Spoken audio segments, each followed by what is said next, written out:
नमस्कार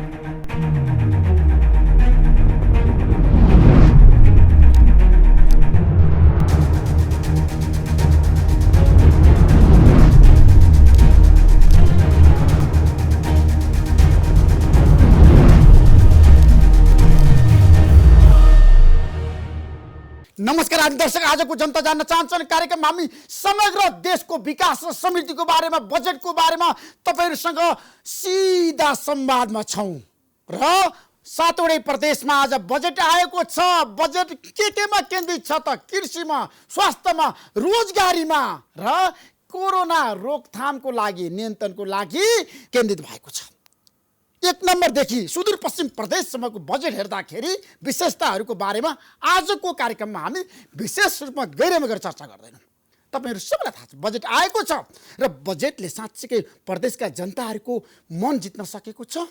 बजेट साँच्चै विकासमुखी छ कि कोरोनामुखी छ त? आजको कार्यक्रममा हामी यस बारेमा जति समीक्षा गर्नुपर्छ त्यति गर्दैनौँ।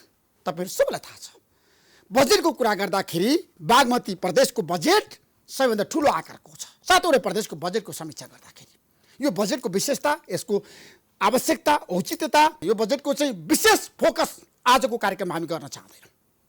तर आज हामी एमसीसीको बारेमा गहिरोमा गएर समीक्षा गर्दैछौँ। तपाईहरु सबैलाई थाहा छ हाम्रो देशमा विकास र समृद्धिको लागि अमेरिकन अनुदान 50 अर्ब रुपैयाँ लिनुपर्छ भनेर बहस सुरु भएको छ। प्रधानमन्त्री त्यतातिर केन्द्रित हुनुभएको छ र प्रतिपक्षी दलको नेता शेरबहादुर देउवाले त स्पष्ट रूपमा भन्नुभएको छ छिटोभन्दा छिटो एमसीसी पारित हुनुपर्छ संसदबाट। साँच्चै प्रतिनिधि सभाको बैठकले आगामी दिनमा एमसीसीलाई पारित गर्न सक्छ त? त्यो सम्भावना छ त? यो राष्ट्रहित विपरीत छ त? राष्ट्रघाती हो त? नेपालको ऐन कानुन र संविधान भन्दा माथि छ त एमसीसी? नेपालले कार्यान्वयन गर्दाखेरि चुनौती छ त? अप्ठ्यारो छ त? सैन्य गठबन्धन नेपालमा निम्तन सक्छ त? त्यो आधार के छ भन्ने बारेमा आजको कार्यक्रममा हामी विशेष रूपमा चर्चा गर्दैछौँ। एमसीसी साँच्चै नेपालको विकास र समृद्धिमा मात्रै केन्द्रित छ कि अमेरिकन गभर्नमेन्टको सैनिक गठबन्धनमा चाहिँ नेपाललाई लिएर जाने रणनीति हो त? आज हामी यसबारे हामी कुरा गर्दैछौँ। र कोरोनाको सङ्क्रमणको सङ्ख्या वात्तै बढेको छ। 19 जनाको मृत्यु भइसक्यो नेपालमा। प्रत्येक दिन चमत्कारका साथ सङ्ख्या वृद्धि भइरहेको छ र क्वारेन्टाइनमा नेपाली चेली बलात्कृत हुन्छन्, महिलाको बलात्कार हुन्छ। किन यस्तो हुन्छ? किन त्यहाँ सुरक्षाको प्रत्याभूति छैन? क्वारेन्टाइन साँच्चै आजको दिनमा किन भद्रगोल भइरहेको छ? किन व्यवस्थित छैन? किन क्वारेन्टाइन सबैको लागि सुरक्षित छैन? क्वारेन्टाइनका कमी कमजोरी किन छत्ता चुल्लो भएर बाहिर आइरहेको छ? न बस्ने सुविधा छ, न खाने सुविधा छ, न नारी सुरक्षित छ क्वारेन्टाइनमा। किन यस्तो हुन्छ? देशभरिको अवस्था छ, पीडा छ, जनतालाई समस्या छ। सरकार कहाँ छ? आजको कार्यक्रममा हामी यसबारेमा विशेष रूपमा चर्चा गर्दैछौँ। हाम्रो बीचमा नेपाल कम्युनिस्ट पार्टीका प्रभावशाली नेता देवगुरुङजी, तपाईँलाई म जनता जान्न चाहन्छन् कार्यक्रम स्वागत गर्न चाहन्छु।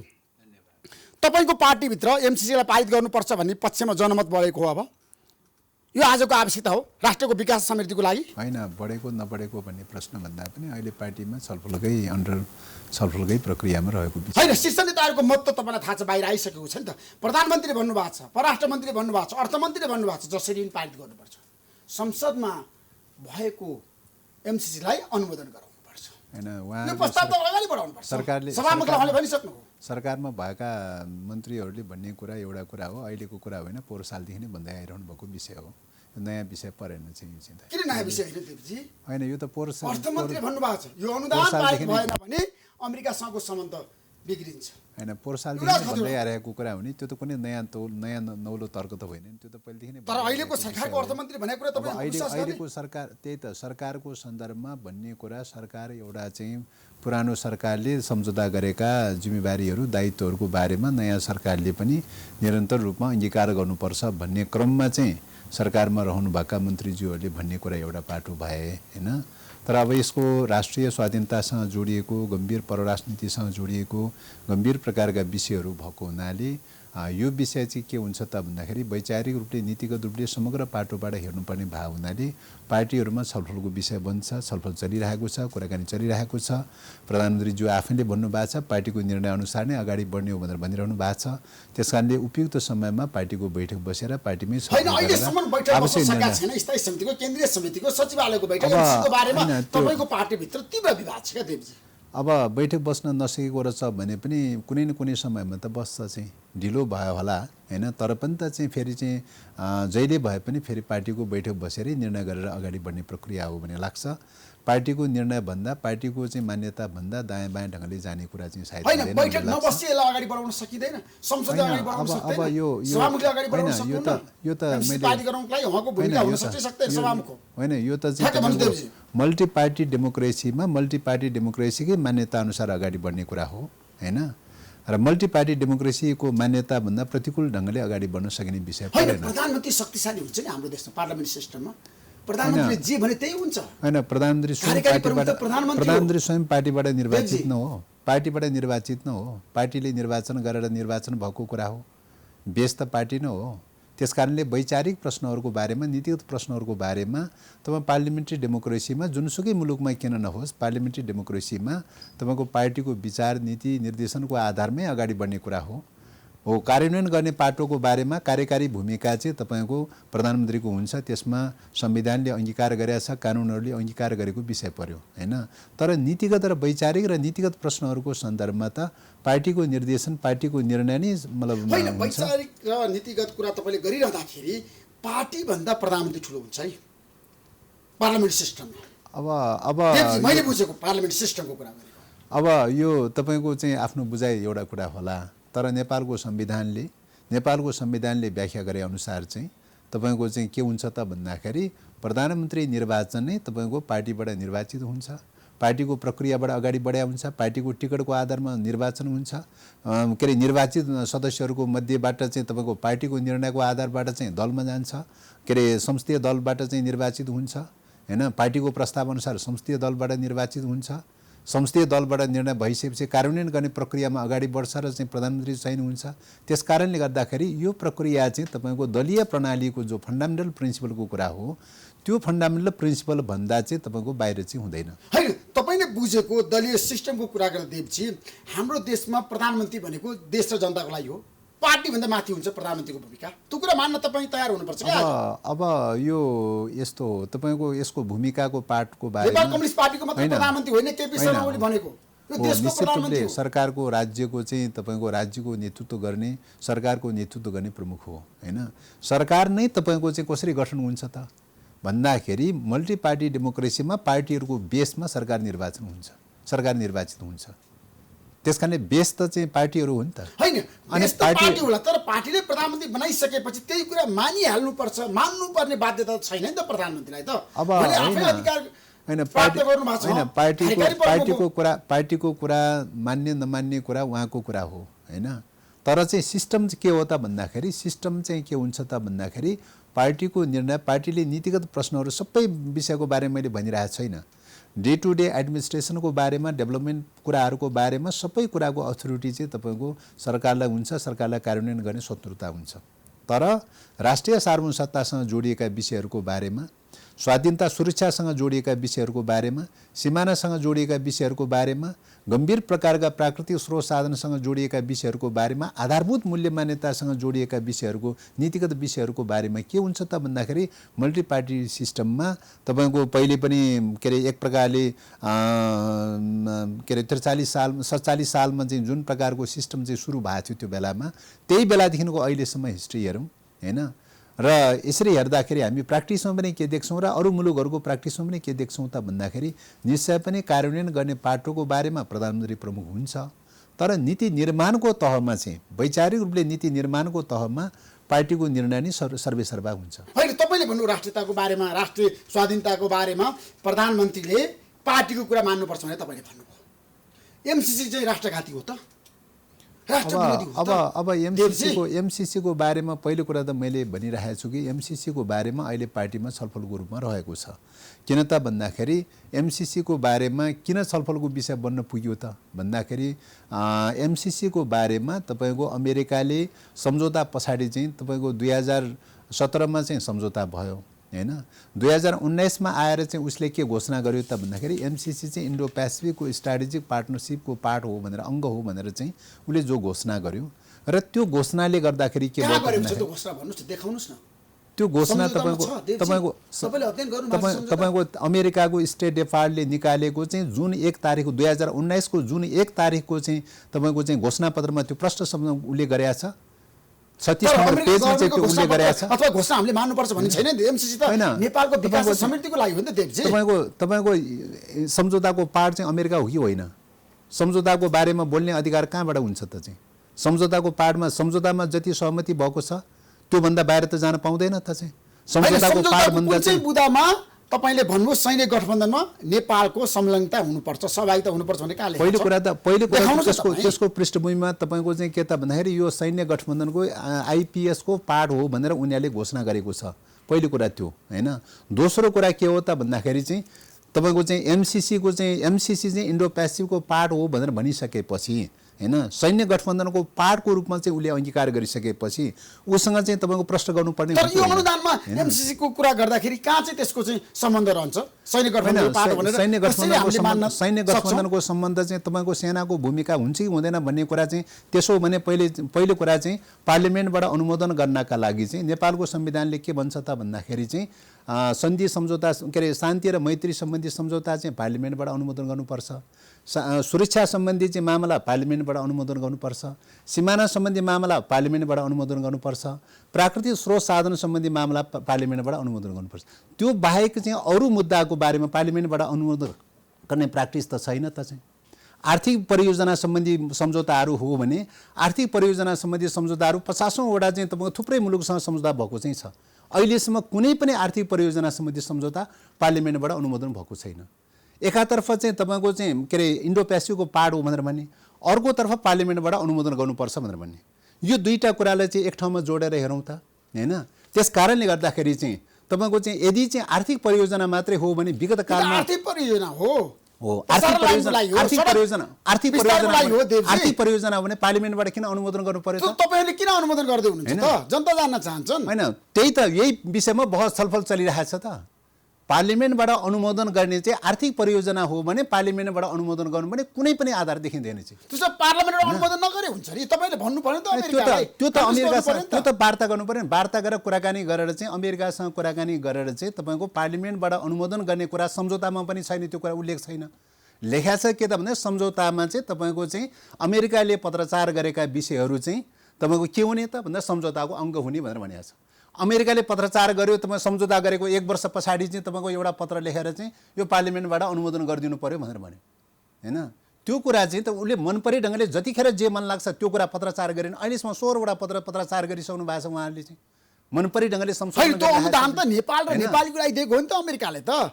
त्यत्रो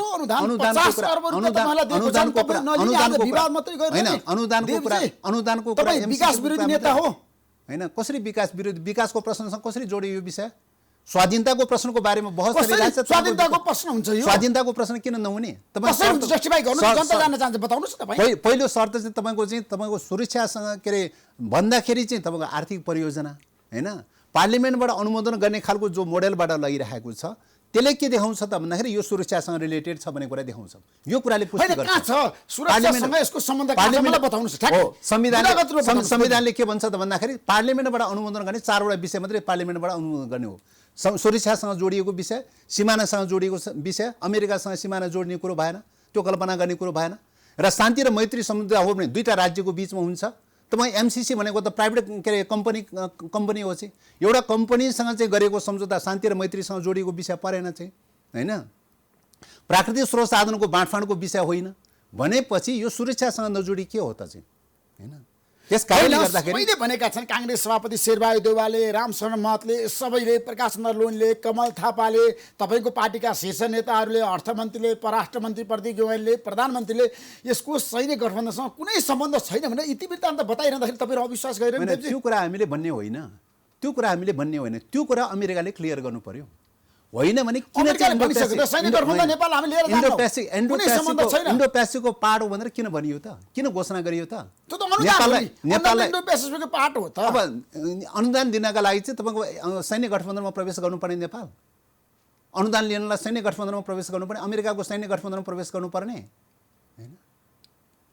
त्यस कारणले गर्दाखेरि सैन्य गठबन्धनमा प्रवेश गर्ने शर्तमा चाहिँ तपाईँ अनुदान लिने कुरा त बेठिक हुन्छ चाहिँ होइन। त्यसो भएको हुनाले नेपालको चाहिँ तपाईँको के अरे परराष्ट्र नीतिको चाहिँ मान्यता अनुसार पञ्चशीलको सिद्धान्तलाई अङ्गीकार गर्नुपर्ने छ, असंलग्न आन्दोलनको सिद्धान्तलाई अङ्गीकार गर्नुपर्ने छ। कुनै पनि प्रकारको सैन्य गठबन्धनमा सहभागी हुन त पाउँदैन चाहिँ। परराष्ट्र नीति सम्बन्धी संविधानले अङ्गीकार गरेको मार्गचित्र छ, त्यो मार्गचित्रलाई छोडेर चाहिँ तपाईँको चाहिँ सैन्य गठबन्धनमा प्रवेश गर्ने कुरा चाहिँ अमेरिकाले घोषणा गर्ने होइन भने के गर्नु पर्यो त भन्दाखेरि नेपालले कूटनीतिक वार्ता गरेर चाहिँ तपाईँको चाहिँ त्यो सैन्य गठबन्धनबाट आइपिएसको मेम्बर बनिसकेको 2019 देखि मेम्बर बनिसकेको कुरा त्यहाँबाट सूचीबाट हटाउनु पर्यो। हाम्रो देशमा अमेरिकन अनुदान जहिले पनि राष्ट्रघाती हुन्छ भनेर तपाईँ किन भनिरहनु भएको छ? होइन, सबै अनुदानको कुरा गरेका छैन। विगत कालमा तपाईँले सबै अनुदानको गरेका छ। युएसएडको चाहिँ तपाईँको चाहिँ अनुदान आएको छ, डिएफआइडीको चाहिँ अनुदान आएको छ, तपाईँको जाइकाको चाहिँ अनुदान छ, जेटीजेडको अनुदान छ, थुप्रै थुप्रै मुलुकहरूको चाहिँ तपाईँ अनुदान छ। सबै अनुदानलाई तपाईँले राम्रोसँग सबै अनुदानहरूमा नेपालको सबै कानुन प्यासिभ कहीँ पनि गरेको छैन। सबै अनुदानमा चाहिँ तपाईँको चाहिँ एमसिसी जस्तो चाहिँ कानुन चाहिँ सुपरसेट हुने, नेपालको कानुन चाहिँ विस्थापित हुनुपर्ने त्यस्तो खालको कानुन विस्थापित हुन्छ भने कहाँ भनेको किन छैन तपाईँ हेर्नुहोस् न। सम्झौतासँग बाजिएको हदसम्मका सबै कानुनहरू निष्क्रिय हुन्छन् नेपालका चाहिँ, र अमेरिकाको एमसिसीको कानुन सुपरसेट हुन्छ चाहिँ। अमेरिकाको एमसिसीको कानुन सुपरसेट हुन्छ। त्यति मात्र होइन, नयाँ कानुन बन्यो भने भविष्यमा नयाँ कानुन बन्यो भने त्यो पनि लागू हुन्छ भने चाहिँ छ। बुँदा 7.1 को सहायक सम्झौतामा समस्या आयो भने एमसिसी को कानुन लागू हुने भनिएको छ। यो कानुन एमसिसी को मात्रै लागू हुने हो, किन डराउनु पर्यो तपाईहरु? यो त नेपालमा लागू हुने, नेपालको धरतीमा के अरे प्रोजेक्ट निर्माण हुने, अनि चाहिँ तपाईको एमसिसी को कानुन लागू हुने हैन। एमसिसी को कानुन लागू हुने, अरुको मुलुकको चाहिँ तपाईको कानुन लागू हुने। बजेटको कुरा पनि नेपालको पनि 13 करोड छ त, 13 अरबको कुरा छ त हैन। बजेटको कुरा गर्ने भने नेपालको पनि शेयर छ त, म्याचिङ फन्ड चाहिँ 13 अरबको छ त चाहिँ। अमेरिकाको मात्रै हो र? त्यो त जोइन्ट भेन्चरको कुरा हो नि। जोइन्ट भेन्चरमा त दुवैको समान हुनु पर्दैन। अमेरिकाले जुन शर्त राख्छ त्यो पनि नेपालको पनि त्यही शर्त हुनुपर्छ। नेपालको जे शर्त हुन्छ त्यो अमेरिकाको निम्ति पनि लागू हुन्छ चाहिँ, त्यो हुनुपर्ने होइन। त्यस कारणले गर्दाखेरि चाहिँ यो चाहिँ तपाईँको शर्तहरू चाहिँ तपाईँको संविधान इभन चाहिँ संविधानसम्म निष्क्रिय हुने यतिसम्म कि तपाईँको सम्झौतामा चाहिँ तपाईँको अमेरिकाले एमसिसीले पत्रचार गर्यो, कुनै पत्रचार गर्यो भने त्यो पनि सम्झौताको पार्ट हुन जाने। अब हेर्नुहोस् त। तर इन्डो पेसिफिकको कुरा गर्दाखेरि, आइपिसी को कुरा गर्दाखेरि राम्रोसँग तपाईँले अध्ययन गर्नुभएको छ है देवजी। अमेरिकाले विगतमा पनि नेपाललाई धेरै सहयोग गरेको छ। अब अमेरिका आजको दिनमा नेपालमा छ नि, सहयोग गर्न तयार भएर आए, फेरि पनि 50 अर्ब दिन तपाईँहरूलाई तयार भएको छ। त्यसो भए तपाईँहरू अमेरिकन राजदूतावास पनि नेपालमा नराख्ने त? अनि यो समस्याहरू त आउन सक्छ, जटिलताहरू त आउन सक्छ। कूटनीतिक विगतमा पनि धेरै अनुदान गरेको छ। सुन्छ यस्तो कूटनीतिक सम्बन्धको कुरा एउटा अमेरिकन राजदूतावास पनि नराख्नु तपाईँहरू। कूटनीतिक सम्बन्धको कुरा एउटा कुरा हो, कूटनीतिक सम्बन्धको कुरा एउटा कुरा हो। दुईटा मुलुकको बीचमा आफ्नो राष्ट्रिय हितको निम्ति, दुईटै आपसी हितको निम्ति कूटनीतिक सम्बन्ध हुन्छ। कूटनीतिक सम्बन्ध चाहिँ राख्नुपर्ने हुन्छ। कूटनीतिक सम्बन्धको कुरा एउटा कुरा हो चाहिँ।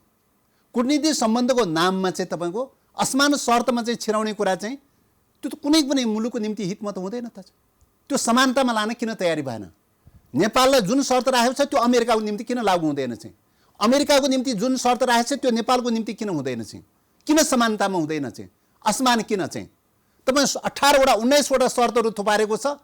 यति धेरै असमान शर्तहरू थुपारेको छ कि तपाईँको चाहिँ यस्तो प्रकारको शर्तहरू त अहिलेसम्मको सम्झौतामा कुनै पनि सम्झौतामा छैन। नेपालले गरेको विदेशी सम्झौतामा कुनै पनि छैन चाहिँ। त्यस्तो प्रकारको शर्तहरू थुपारेको चाहिँ छ। यहाँसम्म कि तपाईँ एमसिसीले लेखेको पत्र समेत सम्झौताको पाठ हुने ढङ्गले चाहिँ थुपारेको चाहिँ छ। नेपालको संविधान समेत निष्क्रिय हुने चाहिँ, अनि उसको चाहिँ एमसिसीको एउटा कम्पनीको प्राइभेट कम्पनीको चाहिँ तपाईँको चाहिँ उसको कानुन चाहिँ यहाँ सुपरसेट हुने, योभन्दा असमान सम्झौता के हुनसक्छ? कुन चाहिँ सम्झौतामा देख्नु भएको छ विगत कालमा त्यस्तो सम्झौता? कुन चाहिँ परियोजनामा देख्नु भएको छ? एउटा उदाहरण देखाउनुहोस् त। त्यस कारणले गर्दाखेरि चाहिँ परियोजनाहरू धेरैसँग सम्झौता भएका छन् होला, थोरै कम बेसी चाहिँ तर योभन्दा राम्रो कुनै पनि परियोजना छैन भने तपाईँकै पार्टीका नेताहरू भन्नुहुन्छ अमेरिकनले हामीलाई सहयोग गर्यो। कसले के भन्नुभयो, कसले के भन्नुभयो, कसले के भन्नु भएन, कसले के भन्नुभयो, कसले के भन्नु भएन भन्ने कुराको पछाडि नलागौँ। बुझाएका मान्छेहरूका सीमा हुन सक्छ, कसैले कम बुझ्न सक्छ, कसैले बेसी बुझ्न सक्छ, कसैका दृष्टिकोण के होलान्, कसैका दृष्टिकोण के होलान्। दृष्टिकोणहरूमा बहुविचार भएको हुनाले, मल्टी पार्टी डेमोक्रेसी भएको हुनाले बहुविचारको अवस्थामा विचारमा सोचहरूमा विविधता हुनै सक्दैन भनेर भन्न सकिँदैन। त्यो अभिव्यक्तिलाई, कुनै अभिव्यक्तिलाई मैले अन्यथा मान्न खोजेको होइन। मैले खालि के मात्र भन्न खोजेको त भन्दाखेरि सम्झौतामा भएका शर्तहरू चाहिँ हैन, 8वटा धाराका शर्तहरू र अरू थुप्रै अनुसूचीहरू छन्। ती सबै शर्तहरू तपाईँ चाहिँ हामीले हेऱ्यौँ भने चाहिँ यस्तो प्रकारको शर्तमाथि शर्त 18वटा जो शर्त थोपरेको चाहिँ छ र पार्लियामेन्टबाट अनुमोदन भइसकेपछि पनि एमसिसीले स्वीकार गर्यो भने मात्रै चाहिँ त्यो लागू हुन्छ, नत्र भने लागू हुँदैन। सबै शर्तहरू स्वीकार गरिसकेपछि मात्रै बजेट निकास हुन सक्ने छ। सबै शर्तहरू उसलाई चित्त बुझ्यो भने मात्रै बजेट निकास हुन्छ, नत्र भने केही पनि हुँदैन चाहिँ। यस्तो प्रकारको शर्त चाहिँ मैले अहिलेसम्म मैले भनिरहेको छु। अहिलेसम्म नेपालले इन्डियासँग सम्झौता गरेको छ, चाइनासँग, जापानसँग, अरू थुप्रै मुलुकहरूसँग सम्झौता गरेको छ। यस्तो प्रकारको शर्त त अहिलेसम्म कहीँ पनि देखेको छैन। तर एमसिसीको कुरा गर्दाखेरि 2.7 कमा स्पष्ट रूपमा लेखेको छ, एमसिसीको पैसा सेनामा खर्च गर्न पाइँदैन भनेर लेखेको छ क्या। होइन, आर्थिक विकासको सैन्य गठनमा सैन्य सामग्रीहरू खरिद गर्नको लागि पाइँदैन खर्च गर्न। होइन, सेनाको भनेको छ। एक मिनेट सुन्नु, सामान किन्न नपाइने भनेर लेखेको छ त। सेनाको मुभ बन्द भनेको सामरिक मुभ बन्द भनेको चाहिँ सामरिक मुभ बन्द भनेको चाहिँ घोषणा गरेर खुलेआम रूपले मुभ गर्छन् र होइन, लेखेको त तपाईले विश्वास नगर्ने। होइन होइन, तपाईँको चाहिँ खुलेआम रूपले मुभ गर्छ, सैन्य मुभ बन्द खुलेआम रूपले मुभ गर्छ र अहिलेको चाहिँ युगमा संयुक्त राष्ट्रको बडापत्र छैन, खुलेआम रूपले मुभ गर्छन् र तपाईँको गठबन्धन समेत पनि चाहिँ सैन्य गठबन्धन समेत पनि भाषा छलेर चाहिँ के गरेको छ त भन्दाखेरि स्ट्राटेजिक पार्टनरसिप भनेर प्रयोग गरेको छ। स्ट्राटेजिक पार्टनरसिप भनेर भनेको के हो त? त्यो सैन्य गठबन्धन हो। अर्को शब्दमा अब संयुक्त राष्ट्रको बडापत्र भइरहेको अवस्थामा कतिपय मुलुकहरूमा सैन्य गतिविधि गर्नलाई यो खालको चाहिँ शब्दावली प्रयोग गरेर चाहिँ तपाईँ सैन्य गतिविधि गरिरहेको चाहिँ छ। सोझै चाहिँ तपाईँको सेनामा खर्च गर्ने भनेर भन्न सक्छ होइन? त्यो त त्यो आवरणमा त्यो त सेना नेपालमा आउनै सक्दैन क्या। त्यो आवरणमा चाहिँ तपाईँको के गर्ने हो त? अब म सेना कसरी आउँछ एउटा उदाहरण देखाउँछु। ठ्याक्कै भन्नुहोस् तपाईँ हैन? कसरी अब जस्तो नेपालमा कसरी आउँछ? नेपालमा तपाईँ छुट्टै एमसिए भन्ने संरचना बनायो, विद्युत प्राधिकरण एमसिए भन्ने बनायो। एमसिए भन्ने बनाउनु पर्ने जरुरी किन? नेपालको कानुन, नेपालको संविधान सबै कुराले विद्युत प्राधिकरणलाई अथोरिटी दिएको चाहिँ छ। विद्युत उत्पादन गर्नेदेखि लिएर, प्रसारण लाइनदेखि लिएर, वितरणदेखि लिएर चाहिँ विदेश निर्यात गर्ने, आयात निर्यात गर्ने अधिकार शुद्ध के अरे ग्रिड खोलेर सबै प्रकारको चाहिँ अथोरिटी विद्युत प्राधिकरणलाई दिएको छ। यदि सहयोग गर्न खोजेको हो भने विद्युत प्राधिकरणलाई के कारणले सहयोग गर्न तयारी भएन? किन एमसिए बनाउनु पर्यो? पहिलो कुरा त्यो। दोस्रो कुरा, एमसिएलाई चाहिँ सबै प्रकारको अथोरिटी पूर्ण किन बनाउनु पर्यो? नेपाल सरकारभन्दा माथि चाहिँ तपाईँको एमसिएलाई राख्नुपर्ने जरुरी किन? र त्यसले प्रसारण लाइनको कोरिडोरदेखि लिएर चाहिँ सबै प्रकारको चाहिँ त्यहाँ लिएर आउने इक्विपमेन्ट्सहरूदेखि लिएर, खरिद बिक्रीदेखि लिएर चाहिँ मेन पावरदेखि लिएर सबै कुराहरू चाहिँ तपाईँको चाहिँ नेपाल सरकारले कुनै पनि अनुगमन गर्न नपाउने, कुनै पनि निरीक्षण गर्न नपाउने, भन्सार फ्री गर्नुपर्ने सबै प्रकारको अनुमति किन दिनु पर्यो एमसिएलाई चाहिँ? हैन, सबै प्रकारको कूटनीतिक सुविधाहरू किन दिनु पर्यो एमसिएलाई चाहिँ? अब एमसिएले चाहिँ तपाईँको हतियार लिएर आयो, सेना लिएर आयो भने पनि रोक्ने अधिकार कहाँबाट पाउँछ? नेपाल सरकारले पाउँछ नि। तपाईँ यो सम्झौता हुने बित्तिकै पाउँदैन चाहिँ। किन पाउँदैन?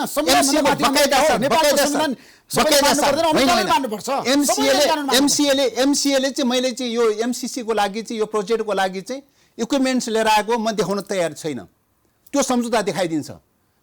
उसलाई गोपनीयता चाहिँ तपाईँको चाहिँ सबै कुराको चाहिँ अनुमति चाहिँ एमसिएसँग अनुमति नलिकन नेपाल सरकारले अनुमति नलिकन एउटा केही पनि अनुगमन गर्न पाउँदैन, निरीक्षण गर्न पाउँदैन, सूचना सूत्र पनि लिन पाउँदैन चाहिँ।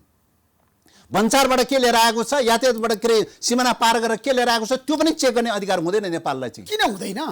अमेरिकाबाट यो सम्झौता हुने बित्तिकै हुन पाउँदैन चाहिँ। कसरी पाउँदैन? यही सम्झौतामा छ त। यही सम्झौतामा कुरामा छ छ? चेक गर्न नपाउने, कुनै पनि निगरानी गर्न नपाउने, कुनै पनि चेक गर्न नपाउने सम्झौता एमसिएले दिइसकेको छ त। एमसिएले चाहिँ स्वीकृति दियो भने चाहिँ तपाईँको पाउँछ। एमसीले स्वीकृति दिएन भने म स्वीकृति दिन सक्दिनँ, यो सुरक्षा सम्बन्धी मामला हो, म स्वीकृति दिन सक्दिनँ भनेर भन्यो भने कहाँबाट पाउँछ नेपालले? नेपालको कानुन लागू हुँदैन, एमसीएले कारबाही गर्नलाई नेपालको कानुन लागू हुँदैन चाहिँ। अपराधै गरेको रहेछ भने तपाईँको के अरे थुप्रै चाहिँ कानुन उल्लङ्घन गर्ने अपराध गरेको रहेछ भने अनुमतिको व्यवस्था गरेको चाहिँ छ। अनुमतिको व्यवस्था गरेर केही पनि गर्न पाउँदैन देश हो नि त हैन, केही पनि गर्न पाउँदैन। अपराधै गरेको रहेछ भने केही पनि गर्न नेपालमा पाउँदैन। सेना हतियार ल्याउनै सक्दैन क्या हैन, सेना नेपाल सरकारको अनुमति बिना। होइन हो, सामान्य अर्थमा त्यो हो तपाईँले भनेको। तर यो एमसिएमा छिर्यो भने एमसिएले चाहिँ तपाईँको चाहिँ एमसिएको आधारमा चाहिँ तपाईँ लिएर आयो भने के हुन्छ त भन्दाखेरि चेक गर्ने अथोरिटी नेपालको हुँदैन चाहिँ। चेक गर्ने अथोरिटी नेपालको हुँदैन। नेपाल सरकारले चाह्यो भने किन चेक गर्न सक्दैन? सक्दैन चाहिँ, चेक गर्न किन अनुमति लिने व्यवस्था राख्यो त उसो भने? एमसिएले किन अनुमति लिने व्यवस्था राख्यो? भन्सारमा चेक गर्न पाउने अथोरिटी किन गुमायो? भन्सारमा चेक गर्न नपाउने अथोरिटी किन गुमायो? त्यस कारणले गर्दाखेरि चाहिँ तपाईँको भन्सारमा चाहिँ तपाईँको अमेरिकन सामग्री चाहिँ लिएर आएको छ भने एमसिएको नाममा आएको छ भने कुनै पनि चेक गर्ने अथोरिटी हुँदैन। कति हतियार भित्रिन्छन्, कति सामान भित्रिन्छन् तपाईँको त्यसको आवरणमा हैन, कुनै पनि कुरा चेक गर्ने अथोरिटी हुँदैन चाहिँ। अनि भोलि चाहिँ तपाईँको प्रोजेक्टमा कहीँ सुरक्षाको थ्रेट पर्यो, समस्या पर्यो भनेर भनिदियो भनेदेखि त सबै सार्वभौम अधिकारको सुरक्षाको कुरा चाहिँ सबै सार्वभौम अधिकार एमसिएको हातमा पुगेपछि त उसले सुरक्षा अङ्गहरू ल्याउने कुरा त उसको स्वतन्त्रताको कुरा भयो चाहिँ। कहाँबाट को लिएर आउँछ भनेको त उसको स्वतन्त्रताको कुरा भयो चाहिँ। कानुनले कहीँ पनि रोक्न मिल्दैन चाहिँ, कहीँ पनि चेक गर्न मिल्दैन चाहिँ। त्यस कारणले गर्दाखेरि चाहिँ यो यस्तो प्रकारको डेन्जरस प्रकारको सम्झौता छ कि तपाईँको चाहिँ यस्तो मैले अघिदेखि नै भनिरहेको छु, यस्तो प्रकारको सम्झौता चाहिँ अहिलेसम्म यस्तो प्रकारको सम्झौता शर्त थुपारेर चाहिँ मतलब नेपाललाई चाहिँ कायलनामा गराएको चाहिँ सम्झौता अहिलेसम्म देखाएको छैन। होइन यो कुरा तपाईँको पार्टीको परराष्ट्र मन्त्री प्रदीप घाइले बुझ्नु भएको छैन? होइन बुझ्नु भएको छैन, त्यो बुझ्नु भएको छैन, उहाँहरूसँग सोध्ने विषय पर्यो, मैले भन्ने विषय परेन। तर तपाईँले जुन तर्क गरिरहनु भएको छ देवजी, आजको दिनमा सैन्य गठबन्धन नेपाललाई कसैले पनि चाहेर पनि लिएर जान सक्दैन क्या? त्यही त नसक्नु पर्ने हो। बकायदा साथ अमेरिकाले चाहिँ नेपाल चाहिँ इन्डो पेसिफिकमा प्रवेश गर्यो भनेर घोषणा गरिसक्यो। त्यहाँबाट हटाउनलाई अहिलेसम्म कूटनीतिक मुभ किन हुन सकेन? त्यो लिस्टबाट हटाउनलाई हामीले कूटनीतिक मुभ किन गर्न सकेनौँ? हैन, त्यस कारणले गर्दाखेरि चाहिँ तपाईँको चाहिँ यो चाहिँ तपाईँको एउटा पोइन्ट थियो। दोस्रो पोइन्ट चाहिँ जब सैन्य गठबन्धनमा प्रवेश हुन्छ तब के हुन्छ त भन्दाखेरि ऊ पटक नेपाल आउँछ हैन। अमेरिकन सेना नेपाल आएको छ, पटक आएको छ, जोइन्ट एक्सर्साइज गर्ने गरिरहेको चाहिँ छ। कहिले ट्रेनिङको नाममा, कहिले जोइन्ट एक्सर्साइजको नाममा त्यो खालको अभ्यास गर्ने गरिरहेको चाहिँ छ। इभन यहाँसम्म कि कोरोना भाइरसको चाहिँ तपाईँको चाहिँ महामारी फैलिरहेको बेलामा पनि चाहिँ तपाईँको चाहिँ जोइन्ट ट्रेनिङहरू चलाउने गरिरहेको चाहिँ छ। अस्ति भर्खरै चाहिँ ल्यान्ड फोर्स चाहिँ के अरे कन्फरेन्स गर्यो चाहिँ नेपाल चाहिँ शान्तिपूर्ण मार्गमा जानुपर्ने परराष्ट्र नीति छ।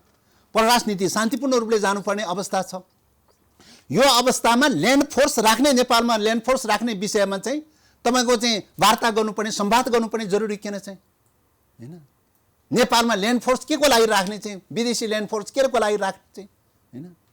त्यसो भएको हुनाले चाहिँ यो कुरा गर्ने हैसियत कहाँबाट पायो त अमेरिकन सेनालाई चाहिँ भन्दाखेरि त जब तपाईँ इन्डो पेसिफिकमा चाहिँ तपाईँ छिर्नुहुन्छ तब ऊ बकायदा साथ आउँछ नेपालमा चाहिँ, युनिफर्म सहित आउँछ। कहिले जोइन्ट एक्सर्साइज, कहिले जोइन्ट ट्रेनिङ। नेपालका बुद्धिजीवीहरू, पोलिटिकल पार्टीका नेताहरू, सत्ता पक्ष प्रतिपक्ष सबै एमसीसी को वकालत गरिरहेछन् आजको दिनमा। हैन, कसले के भनेको छ, कसो भनेको छ, म त्यसको पछाडि लाग्न चाहन्छु। निर्विकल्प हो, अमेरिकन अनुदान लिनुपर्छ। कसले के भनेको छ, कसो भनेको छ भन्ने कुरा सबैको तर्क छ क्या। कसले के भनेको छ, कसो भनेको छ भन्ने कुराको पछाडि म लाग्दिनँ। किन नलाग्छ? खाली के मात्रै भन्दा यथार्थ के हो, सत्य के हो भन्ने कुराको मात्रै खोजी गर्ने हो चाहिँ। सत्य भन्ने कुरा तपाईँको जोसुकै मान्छेले किन नबनोस् हैन? सत्य नै हुन्छ, विकासको लागि, यथार्थ नै हुन्छ, सम्पूर्ण नेपालको लागि हो। विकासको लागि 50 अरबले मात्रै विकासको कुरा गर्ने भन्दा नेपाली जनतामा सेयर ओपन गरिदिनुहोस्, 50 अरब भन्दा खरब पनि उठ्न सक्छ। 50 अरब भन्दा बेसी चाहिँ अरू 2 गुणा चाहिँ 3 गुणा बेसी अनुदान दिन सक्छ, बिना शर्त अनुदान दिन सक्छ हैन? पैसाको लागि कुरा गर्ने हो भने त्यही तपाईँको चाहिँ इन्द्रेणी के अरे कार्यक्रम चलाउने चाहिँ एउटा सञ्चालय नै म उठाइदिन सक्छु पैसा भनेर भनिरहेका चाहिँ छन्। पैसाको प्रश्न हो र यो चाहिँ त्यसो भएको हुनाले यो त चाहिँ तपाईँ सार्वभौमसत्तासँग जोडिएको प्रश्न हो। होइन, शेरबहादुर स्वाधीनतासँग भन्नुभएको छ, जोडिएको प्रश्न अमेरिकन हो। अनुदान लिएन भने नेपाल खतरामा पर्न सक्छ, उहाँको तर्क आइरहेछ, समस्या पर्न सक्छ त्यही नेपाल। त यो कुरा उहाँहरूले जो तर्क गरिरहनु भएको छ त्यो उहाँहरूसँग सोध्ने विषय पर्यो होइन, उहाँहरूसँग सोध्ने विषय पर्यो। म चाहिँ के मात्रै भन्छु त भन्दाखेरि चाहिँ तपाईँको यो सम्झौता चाहिँ असमान प्रकारका शर्तहरू थुपारिएका चाहिँ छन्। नेपाली काङ्ग्रेसको नेतृत्वको सरकारको पालामा गरेको सम्झौतामा असमान खालका शर्तहरू थुपारेका चाहिँ छन्। यो शर्तहरूको बारेमा चाहिँ समानतामा परिणत गर्नुपर्छ, अमेरिकासँग वार्ता गरेर समानतामा परिणत गर्नुपर्छ। किनभने संशोधन गर्नका लागि चाहिँ दुई पक्ष बिचमा आपसमा कुराकानी गरेर चाहिँ संशोधन गर्न सक्ने प्रावधान छ।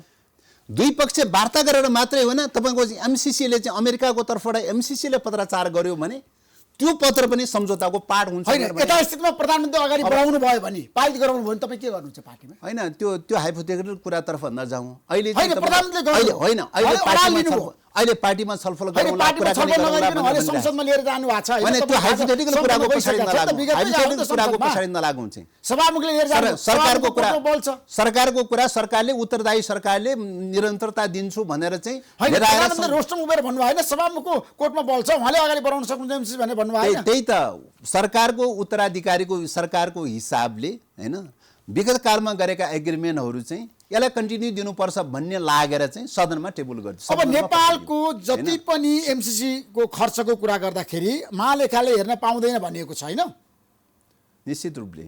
तर वर्षको 2 पटक महालेखाले हेर्ने भनिएको छ नि। राम्रोसँग अध्ययन गर्नु भएको छ, वर्षको 2 पटक होइन।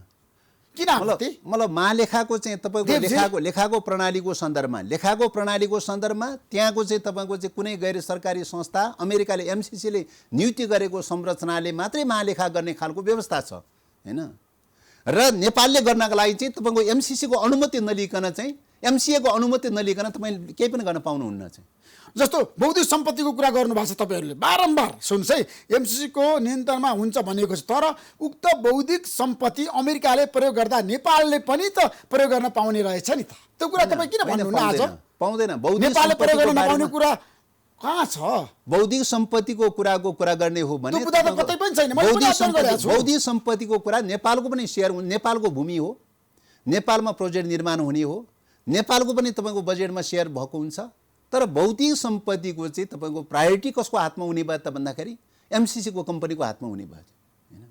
त्यस कारणले गर्दाखेरि चाहिँ यो बौद्धिक सम्पत्तिको कुरा बनोस् या लेखा प्रणालीको कुरा बनोस् या अरू चाहिँ तपाईँ नियमहरू डेभलप गर्ने कुरा, अरू सम्झौताहरूलाई डेभलप गर्ने कुरा, खारिज गर्ने कुरा, तपाईँको नेपालले खारिज गर्नु पर्दाखेरि चाहिँ तपाईँको चाहिँ क्षतिपूर्ति सहित गर्नुपर्ने, उसले कुनै पनि टाइममा खारिज गर्न सक्ने, यस्ता प्रकारका जुन असमान शर्तहरू छन् ती असमान शर्तहरूको बारेमा समानतामा रूपान्तरण नगर्दासम्म चाहिँ यो प्रक्रिया अगाडि बढ्न होइन। यस्तो परियोजनाको बौद्धिक सम्पत्ति भनेको कस्तो जसले नेपाललाई हानि हुन्छ बताउनुहोस् न। बौद्धिक सम्पत्ति भनेर भनेको चाहिँ तपाईँको के अरे त्यो त्यसबाट पाइने कैयौँ प्रविधि, ज्ञान, सिप, दक्षता, अनुभवको चाहिँ जो चाहिँ प्रपर्टी राइटको कुरा हुन्छ त्यो राइट चाहिँ तपाईँको के हुने भयो त एमसिसी कम्पनीको नाममा हुने भयो। यो प्रोजेक्ट लन्च गर्ने क्रममा, विद्युत प्रसारण लाइन लन्च गर्ने क्रममा होइन त्यसबाट नयाँ टेक्नोलोजीहरू डेभलप, नयाँ अनुभवहरू हो, नेपालको सेयर हुने, नेपालको लगानी हुने, बौद्धिक सम्पदा माथिको स्वामित्व चाहिँ उसको मात्रै हुने चाहिँ त्यही आसमान भयो भनेर भन्न खोज्या हो नि त होइन। त्यस कारणले गर्दाखेरि यस प्रकारका थुप्रै असमान शर्तहरू छन्। मैले अघि नै भने 18-20 वटा जति असमान शर्त। भारतको सहमति लिनुपर्ने बुदाको विरोध गर्नुभएको छ तपाईँहरूले।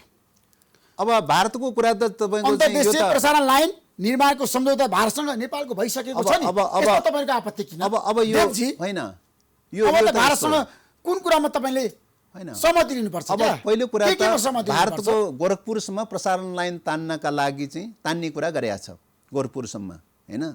र त्यसको लागि के त भन्दाखेरि भारतको यो सम्झौताको बारेमा भारतको पनि सहमति लिनुपर्ने भनेर भनेको छ। भारतसँग कुन कुरामा सहमति लिनुपर्छ? त्यही त यो सम्झौताको बारेमा तपाईँको शर्तको पुछारमा हेर्नुहोस्, यो सम्झौताको बारेमा भारतसँग सहमति लिनुपर्छ भनेर भनेको छ। तर हामीले त प्रसारण लाइन त पहिल्यै भारतसँग सम्झौता गरिसकेका छौँ नि त। अब त्यो प्रसारण लाइन होइन, यो चाहिँ होइन, अरू सम्झौता थुप्रै भएका छन् भारतसँग चाहिँ। भारतसँग सम्झौताको अरू सम्झौताको प्रसङ्ग र सन्दर्भ हो र।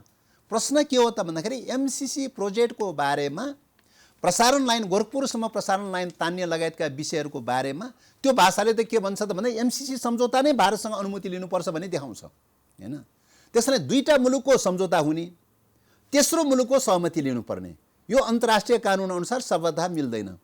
पहिलो कुरा त्यो। दोस्रो कुरा, गोरखपुरसम्म प्रसारण लाइन बनाउने कुरा चाहिँ दुईटा मुलुकको बीचमा सम्झौता गर्ने, तेस्रो मुलुकमा कन्स्ट्रक्सन कार्य गर्छु भनेर भन्न मिल्छ? यस्तो प्रकारका चाहिँ ब्लन्डर मिस्टेकहरू पनि देखिन्छ। त्यस कारणले गर्दाखेरि चाहिँ यो प्रसारण लाइन, दुईटा मुलुकको बीचको प्रसारण लाइन कति बनाउँछन्, कति लेनदेन गर्छन् भन्ने कुरा दुईटा भारत र नेपालको मामला हो। अमेरिकासँग भन्नुपर्ने जरुरी किन चाहिँ? अमेरिकासँग तपाईँ सम्झौतामा उल्लेख गर्नुपर्ने जरुरी किन चाहिँ? हैन, कि त त्रिपक्षीय सम्झौता भनेर भन्नु पर्यो।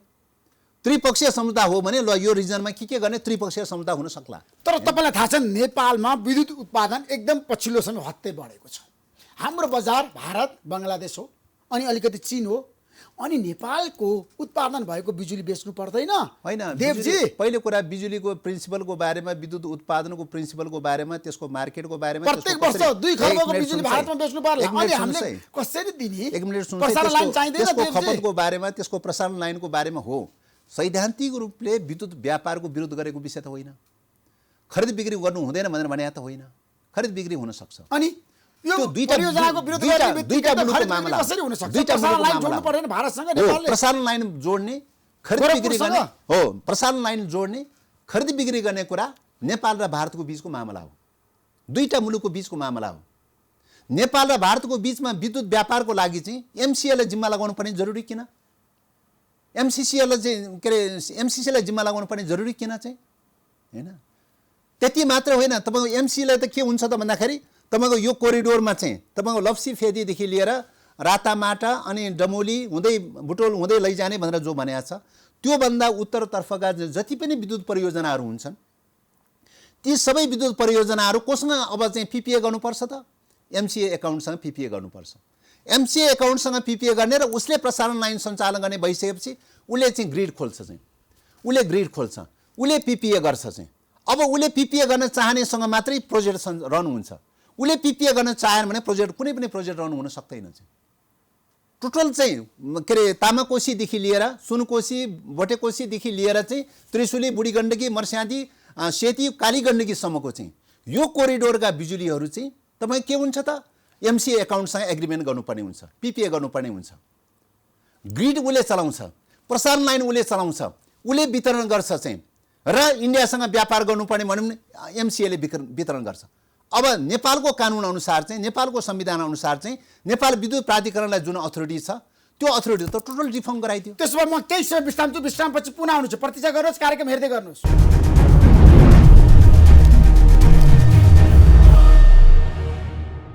विश्रामपछि तपाईँलाई म पुनः कार्यक्रममा स्वागत गर्न चाहन्छु देव गुरुङजी। अब नेपाल भारत सम्बन्ध आजको दिनमा दरारमा छ, समस्यामा छ। सीमा विवादको समाधान गर्नको लागि भारतसँग नेपालको वार्ता हुन्छ, तपाईँलाई विश्वास छ? अब वार्ताको विकल्प छैन भन्ने लाग्छ। कूटनीतिक वार्ताबाटै यो समस्याहरूको समाधान गरिनुपर्छ भन्ने लाग्छ। र इन्डियाले नेपालको सिमाना लिम्पियाधुरा, कालापानी र चाहिँ लिपुलेखमाथि चाहिँ विगत सन् 1962देखि जसरी अतिक्रमण गरिरहेको चाहिँ छ, र त्यो अतिक्रमण भूमि फिर्ता गर्नुको विकल्प छैन। किन त भन्दाखेरि हिस्ट्रीमा भएका सम्झौताहरू, काली नदीको चाहिँ सिमानाको सम्झौता र काली नदीको मुहान भनेर भनेको लिम्पियाधुराको फेदीबाट बगेको चाहिँ काली नदी हो भन्ने कुरा चाहिँ नदीको चाहिँ चरित्रले चाहिँ प्रष्ट देखाउँछ। त्यस कारणले गर्दाखेरि सिमाना नदी भनेर भनेको लिम्पियाधुराको फेदीबाट बगेको नदी नै काली नदी हो। त्यस कारणले गर्दा यो ऐतिहासिक तथ्यहरू, नक्साहरू, सबै तथ्य प्रमाणहरूको आधारमा यो नेपालको पक्षमा छ, र भारतले जबरजस्ती रूपले चाहिँ जो नियन्त्रणमा लिइरहेको छ, र त्यो चाहिँ अब वार्ताको प्रक्रियाबाट मलाई लाग्छ फिर्ता गर्नुको विकल्प छैन। होइन, वार्ताको माध्यमबाट फिर्ता गराउनुपर्छ। भारतलाई हामीले कन्भिन्स गर्नुपर्छ। लिम्पियाधुरा, कालापानी र लिपुलेख नेपालको भूभाग हो, सबै प्रमाणहरू छ। भारतीय गृहमन्त्री अमित शाहदेखि रक्षा मन्त्री राजनाथ सिंहको पनि प्रतिक्रिया आइसकेको छ। भारतीय प्रधानमन्त्री नरेन्द्र मोदीको अहिलेसम्म प्रतिक्रिया आएको छैन। तपाईँले राम्रोसँग अध्ययन गर्नुभएको छ। र राजनाथ सिंहले त स्पष्टमा भन्नुभएको छ, नेपालसँग हाम्रो सम्बन्ध गहिरो छ, हामी नेपालसँग मिलेर जान चाहन्छौँ, वार्ताको माध्यमबाट सीमा समस्याको समाधान गर्न चाहन्छौँ भनेर उहाँको प्रस्ताव आएको छ। कति सम्भव छ भारतसँग वार्ता अब नेपाल? अब आजको लागिरहेछ वार्ताको विकल्प छैन, वार्ताको विकल्प छैन, कूटनीतिक वार्ताको विकल्प छैन। वार्ताकै प्रक्रियाबाट चाहिँ अतिक्रमित भूमि फिर्ता गराउनका लागि पहल गर्नुपर्छ, त्यसको विकल्प छैन। र मतलब तपाईको यो स्थितिमा यदि साँच्चैकै यो समस्या समाधान गर्न भारत पनि चाहेको हो भने मलाई लाग्छ वार्ताको विकल्प छैन, संवादकै प्रक्रियाबाट जानुपर्छ भन्ने लाग्छ।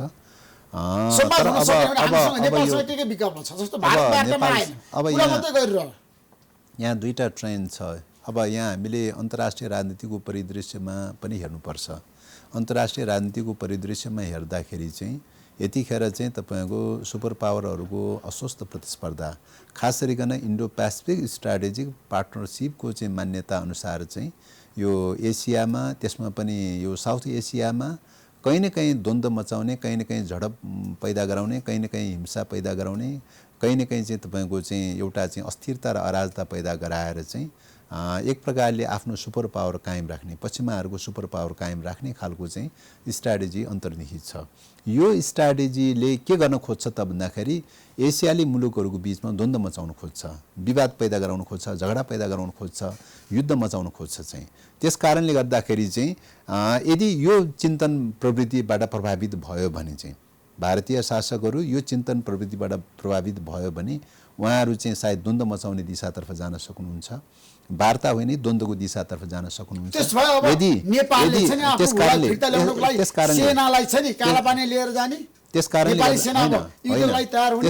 त्यस कारणले गर्दाखेरि मैले भनेको यो इन्डो पेसिफिक स्ट्राटेजिक प्रवृत्तिको पार्टनरसिपको चाहिँ लाइनबाट जाने कि या शान्तिपूर्ण र चाहिँ वार्ताको प्रक्रियाबाट, कूटनीतिक सम्बन्धको प्रक्रियाबाट, शान्तिपूर्ण वार्ताको प्रक्रियाबाट सोलुसन निकाल्ने, यो दुईटा बाटो भन्दा तेस्रो बाटो छैन चाहिँ हैन। यो दुईटा बाटोमा चाहिँ तपाईको चाहिँ अहिलेसम्म वार्ता हुन सकिरहेको छैन हैन। वार्ता हुन नसक्नुको पछाडिको कारण चाहिँ सम्भवतः चाहिँ इन्डियाभित्र रहेका अतिवादी प्रकारका ट्रेन्ड टेन्डेन्सीहरूले चाहिँ कतै न कतैबाट चाहिँ त्यो ट्रेन्ड टेन्डेन्सीले चाहिँ मतलब जबरजस्ती रूपले लिपु लेकदेखि लिएर चाहिँ कालापानीसम्मको चाहिँ तपाईँको नक्सा चाहिँ तपाईँको गत कार्तिकमा चाहिँ एकपक्षीय ढङ्गले प्रकाशन गर्ने कुरादेखि लिएर मोटर बाटो बनायो भनेर जो उद्घाटन चाहिँ गरेको चाहिँ कुरा समाचारमा आइरहेछ र यी पछिल्ला समयमा जुन घटना परिघटनाहरू घटेका छ यो घटनाहरूले चाहिँ यो प्रक्रियाबाट गयो भने तपाईँको चाहिँ नेपालको लागि ठुलो सङ्कट पैदा हुन्छ। किन त भन्दाखेरि यो भनेको चाहिँ आखिरमा द्वन्द्व पैदा गराउने हो, छिमेकीहरूको बीचमा लडाईँ पैदा गराउने, युद्ध पैदा गराउने हो, द्वन्द्व पैदा गराउने। यो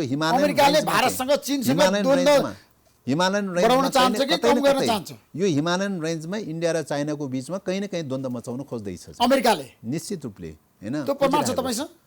अब यो चाहिँ तपाईको यो त हामीले समग्र पोलिटिकल सिचुएसनलाई हेर्ने कुरा हो। किन भन्दा अमेरिकाको अहिलेको फरेन पोलिसी नै तपाईको विगत कालसम्म डेमोक्रेटिक पार्टी चाहिँ सरकारमा रहँदासम्म तपाईको आर्थिक विकास, व्यापारमा प्रतिस्पर्धा आदि आदि प्रकारकै रणनीतिलाई अवलम्बन गरिरहेको बुझिन्थ्यो चाहिँ। पछिल्लो समयमा करिब एक दशकदेखि यताको सन्दर्भमा अमेरिकाको अर्थतन्त्रमा जुन क्राइसिस पैदा भयो त्यहाँदेखि यताको चाहिँ फरेन पोलिसी हेर्दाखेरि चाहिँ ऊ युद्धको तयारीमा छ, युद्धको एक्सर्साइज गरिरहेको चाहिँ जसरी हुन्छ युद्धको एक्सर्साइज गरिरहेको छ। इन्डो पेसिफिक क्षेत्रमा चाहिँ तपाईँको थुप्रो सेना चाहिँ जो तैनाथ गरिरहेको अवस्था छ, हतियार तैनाथ गरिरहेको अवस्था छ, लडाकु विमानहरू केन्द्रित गरिरहेको अवस्था छ। यो घेराबन्दीमा पार्न खोज्दैछ। नेपाललाई एउटा प्ले ग्राउन्ड बनाउने, चाइनाको विरुद्ध पनि प्रयोग गर्ने, भारतका विरुद्ध पनि प्रयोग गर्ने, नेपाललाई चाहिँ एउटा भूपरिवेष्टि मुलुकलाई प्रयोग गर्ने खालको चाहिँ तयारीमा अमेरिका पनि लागिरहेको छ। त्यसको लागि यो हिमालयन रेन्जमा चाहिँ युद्ध भड्काउन खोज्दैछ। युद्ध भड्काउनलाई चाहिँ चाइनालाई, इन्डियालाई चाहिँ, पाकिस्तानलाई, नेपाललाई कति भड्काउन सकिन्छ चाहिँ यहाँ द्वन्द्व मचाउने तयारीमा छ। द्वन्द्व मचियो भने के हुन्छ त भन्दाखेरि चाहिँ अमेरिकन सेना आउँछ हैन। अमेरिकन सेना आउँछ। त्यसकारणले यो द्वन्द्व मचियो भने, नेपालमा द्वन्द्व मचियो, अस्थिरता अराजकता मचियो भने यो पक्कै चाहिँ विदेशी सेना आउँछ।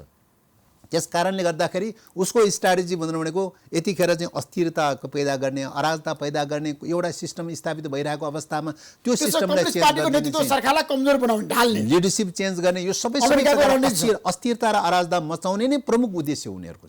त्यस कारणले यो ढङ्गले चाहिँ अस्थिरता र अराजकता मचाउने र जसरी भए पनि अस्थिरता र अराजकता मचाउने, अस्थिरता र अराजकता मचाउनलाई कसलाई प्रयोग गर्नुपर्छ त्यो प्रयोग गरिरहेकै हुन्छन् हैन। त्यो प्रयोग गरिरहेका हुन्छन्। कसरी आन्तरिक द्वन्द्व पैदा गराइदिने, कसरी आन्तरिक कन्फ्लिक्ट पैदा गराइदिने यो पनि कसरत गरिरहेको हुन्छ। एउटा सिस्टम स्थापित भइरहेको बेलामा त्यो सिस्टमलाई विस्थापित गरेर अर्को सिस्टम ल्याउन कोसिस गर्ने, लिडरशिपलाई पनि विस्थापित गरेर अर्को लिडरशिप अर्कोको विरुद्ध अर्कोको विरुद्ध अर्को, यो ढङ्गले चाहिँ लिडरशिप पनि स्थापित गर्न नदिने, सिस्टम पनि कन्टिन्यूमा जान नदिने, यो एङ्गलबाट आउँछ। त्यही सिस्टमलाई त्यसो गणतन्त्रको विरुद्ध पनि अमेरिका जान सक्छ। अब यो कुनै कम्युनिजमको विरुद्ध पनि जान सक्छ। सिस्टमको पक्षपाती होइन अमेरिका चाहिँ। अमेरिका एक सूत्रीय रूपमा के हो त भन्दाखेरि चाहिँ आफ्नो सैन्य बेस क्याम्प स्थापना गर्नका लागि चाहिँ अस्थिरता र अराजकता पैदा गराउनलाई के नारा दिनुपर्छ त्यो नारा दिन तयारी हुन्छ हैन। कहिले गणतन्त्र, कहिले राजतन्त्र, कहिले धर्मनिरपेक्ष, कहिले चाहिँ तपाईँको धर्मसापेक्ष हिन्दू राष्ट्र, कहिले चाहिँ तपाईँको चाहिँ के अरे लोकतन्त्र, कहिले चाहिँ पार्लियामेन्ट्री डेमोक्रेसी, कहिले सैन्य शासन। मान्नुहोस् पार्लियामेन्ट्री डेमोक्रेसीलाई डिजल्भ गरेर चाहिँ सैन्य शासनमा गयो अथवा चाहिँ सङ्कटकाल लागू गरेर राष्ट्रपति शासनमा गयो भने पनि चाहिँ तपाईँको विदेशीको प्रभाव बढ्दै गयो भने त्यो दिशातर्फ जान सक्दैन भनेर भन्न सकिन्छ। त्यसो भए सैन्य शासन नेपालमा लागू गर्नको लागि, स्थापना गर्नको लागि अमेरिका कम्मर कसरी लाग्यो? निश्चित रूपले कुनै पनि सिस्टमलाई स्थिरता कायम राख्न दिँदैन चाहिँ। त्यो स्थिरता चाहिँ हुने बित्तिकै त राष्ट्रिय स्वाधीनता चाहिँ सापेक्ष रूपले सुदृढ हुन जान्छ नि। एउटा सिस्टमले रन गर्न थालेपछि त स्वाधीनता त एक हदसम्म सुदृढ हुन थाल्छ नि। त्यो सुदृढ हुन नदिनका लागि त्यसलाई कमजोर पार्नलाई अस्थिरता क्रिएट गरिरहन्छन् हैन। राज्यका पावरहरूलाई चाहिँ युनिफाइड ढङ्गले सञ्चालन हुन दिँदैन, डिसयुनिफाइड ढङ्गले अलग थलग ढङ्गले भद्रकोट ढङ्गले लैजाने प्रयास गरिरहन्छन्।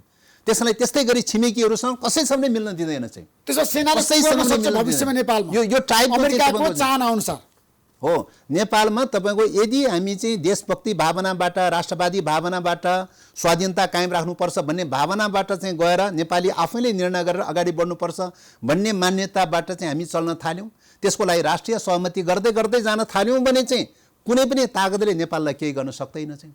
हामी राष्ट्रिय अमेरिकाले त विभाजित बनाएको छ नि त। अब त्यो राष्ट्रिय सहमति कायम गर्ने, स्थिरता र स्थायित्व कायम गर्ने, नियमितताका साथ जाने प्रक्रियालाई चाहिँ यो कार्यनीतिले त उसले चाहिँ सेबोटेज गरिरहन्छ चाहिँ हैन।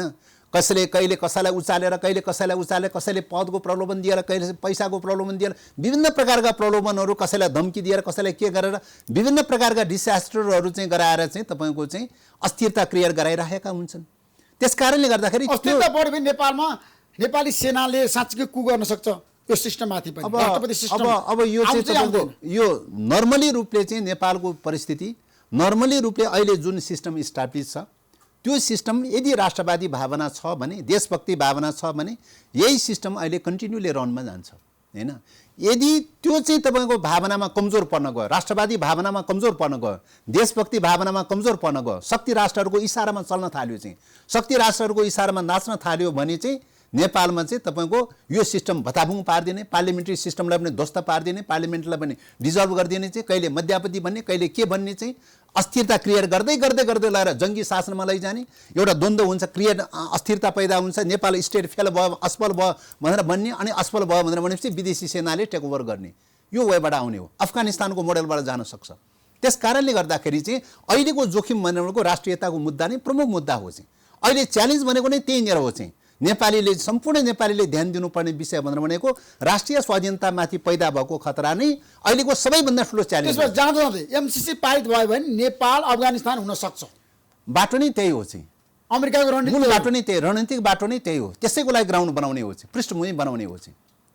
त्यसकारणले अब अहिलेको बाटो नेपाल स्वाधीनताको बाटोमा जाने कि या चाहिँ अफगानिस्तानको बाटोमा जाने, दुईटा बाटो भन्दा तेस्रो बाटो छैन चाहिँ हैन।